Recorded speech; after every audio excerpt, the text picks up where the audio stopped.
A Brandon neighborhood is under nearly 4 feet of water with no sign of relief. They've been underwater since Milton's landfall last week. It's something that they say could have been avoided even if Hurricane Milton had never hit. And tonight, 10 Tampa Bay's Amanda Henderson joins us live in Brandon. Amanda, they have strong feelings about the situation there.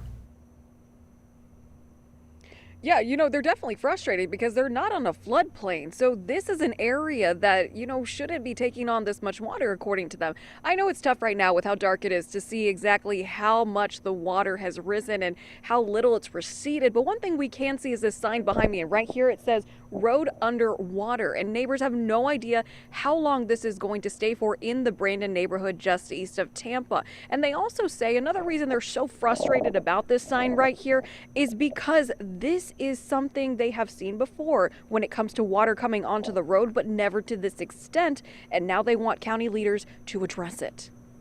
This is not something you're used to seeing No, out here. This has been my home since 1972.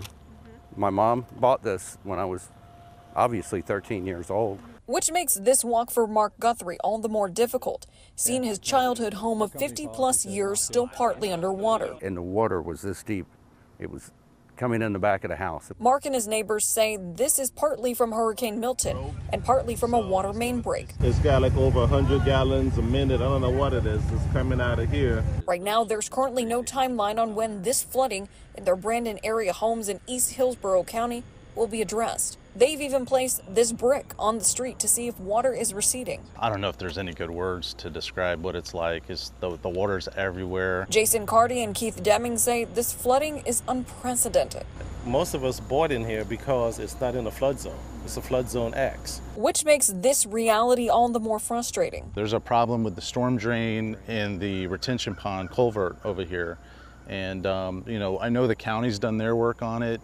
CSX tends to have to be reminded quite often on how to clean or when to clean their culvert out. Hillsborough County Public Works tells us in part they can't pump the water out because there's no downstream place to do so right now. They also say they're closely monitoring the situation. And tonight, I also did reach out to CSX Rail to see what they have to say about the situation, since they allegedly owned the ditch that flooded as well. Haven't heard back at this point, but as soon as we do, we'll bring you that answer on air and online. Live in Brandon, I'm Amanda Henderson, 10 Tampa Bay.